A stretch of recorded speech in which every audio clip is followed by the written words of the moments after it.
ആൾക്കാരൊക്കെ ജാതി സ്പിരിറ്റ് കാണിക്കുന്ന ആൾക്കാരുണ്ട്. ഈ സമയത്ത് നമ്മള് മാമൻ എന്ന് പറഞ്ഞ കൂടെ നിൽക്കുന്നതാണ് അവർക്ക് അസൂയേ. പക്ഷെ നമ്മക്ക് നമ്മളെ കൂടെ നിൽക്കുന്ന ഒരാൾ, അതാണ് നമുക്ക് ഏറ്റവും വലുത്.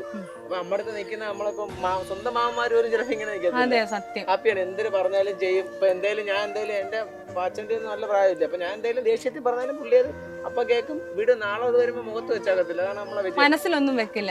അതല്ല നമുക്ക് അപ്പോൾ വരുന്നത് അവിടെ തീർക്കുകയും അത് പിന്നെ മനസ്സിൽ കൊണ്ടു നടക്കില്ല. പിന്നെ ഇതില് നമുക്ക് എന്തെങ്കിലും അങ്ങോട്ട് ഇങ്ങോട്ട് പറയാനുണ്ടെങ്കിൽ നേരിട്ടങ്ങ് പറയും, പറഞ്ഞ് അവിടെ തീർത്തിരിക്കണം. പിന്നെ IT ഒക്കെ പഠിച്ചിട്ടും ഈ ജോലിക്ക് വരുമ്പോ ആൾക്കാരൊക്കെ ചോദിക്കാറില്ലേ? തീർച്ചയായിട്ടും പഠിക്കാറില്ല, ഒരുപാട് ചോദിക്കാനൊന്നുമില്ല കാര്യം. നമ്മുടെ അടുത്ത് ഇപ്പൊ ഒരാൾ വന്ന് ചോദിച്ചിട്ട് വല്ല പഠിച്ചെങ്കിൽ വല്ല പാടുണ്ടോ? ഒന്നുമില്ല, പഠിച്ചാലും ഒന്നുമില്ല. തലവിധി എന്ന് പറയുന്ന ഒരു സാധനം നേരെയാണ്. ഇതിപ്പോ ഞങ്ങള് ഹാപ്പിയാ. കാര്യം വെച്ചാൽ ഞാൻ IT കംപ്ലീറ്റ് ചെയ്ത് ടൊയോട്ടയുടെ ഷോറൂമിനകത്ത് വർക്ക് ചെയ്തത് 3 വർഷം. അപ്പൊ റിസൈൻ ചെയ്ത് കെല്ല് ചെയ്യുന്നപ്പം റിസൈൻ ചെയ്ത് ഇറങ്ങാൻ കാര്യം എന്താണ്? 15,000 രൂപ ടോട്ടൽ കിട്ടും. ട്രാവലിംഗ് ചാർജ് 3,000 ആവും. ബാക്കി 12,000 രൂപ എന്റെ മാസം കിട്ടുള്ളൂ. ഇതാകുമ്പം 10 ദിവസം മതി 12,000 കിട്ടാൻ.